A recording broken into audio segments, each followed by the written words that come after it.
Alors, l'autre produit intéressant sur le stand Sony en termes d'objectifs interchangeables, c'est l'Alpha 65, qui est un appareil qui possède des capacités d'expert, mais qui est aujourd'hui proposé à un tarif qui est beaucoup plus grand public. Alors qu'est-ce qu'on a dans ce produit? On commence par avoir une spécificité de la marque Sony, à savoir un miroir semi-transparent, qui est cet élément-là, qui est un miroir qui va laisser passer une partie de la lumière et en renvoyer une autre partie vers le capteur autofocus, ce qui va permettre à l'appareil de bénéficier d'une vitesse de mise au point largement supérieure à ce que font les réflexes concurrents. Et on est capable avec un appareil comme ça de faire des rafales jusqu'à 10 images par seconde, tout en conservant la mise au point entre chaque image. Donc on est extrêmement rapide, l'appareil est vraiment capable de suivre le sujet et d'assurer une photo nette à tous les instants. Derrière ce miroir, on va retrouver un capteur de réflexe de 24 millions de pixels, donc une belle résolution, un bon rapport entre haute résolution suffisante pour pouvoir recadrer si besoin, et puis voilà, pouvoir avoir pas mal de détails dans l'image. Donc un capteur 24 millions de pixels qu'on va pouvoir utiliser même en basse lumière, puisque la sensibilité a été améliorée.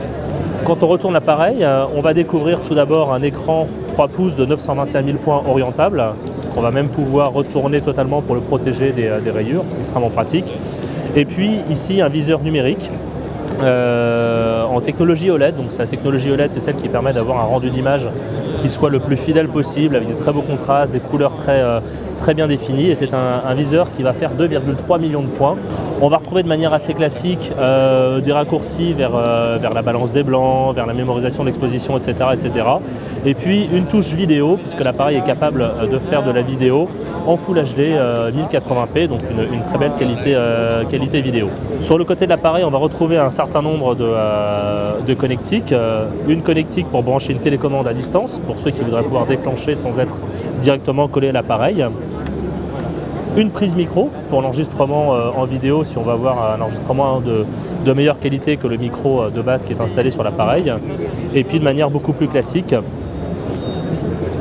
l'USB et l'HDMI.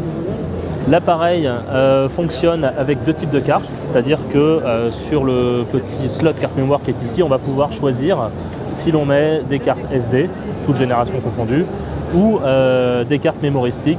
Ce boîtier est équipé ici d'un 1835, un objectif qui va permettre de couvrir l'essentiel des besoins, à la fois grand angle et un peu télé, tout en restant compact et réellement léger à l'utilisation. Et c'est donc un boîtier qui est déjà aujourd'hui sur le marché et qui les bénéficie jusqu'à la mi-janvier d'une offre de remboursement de 100 €.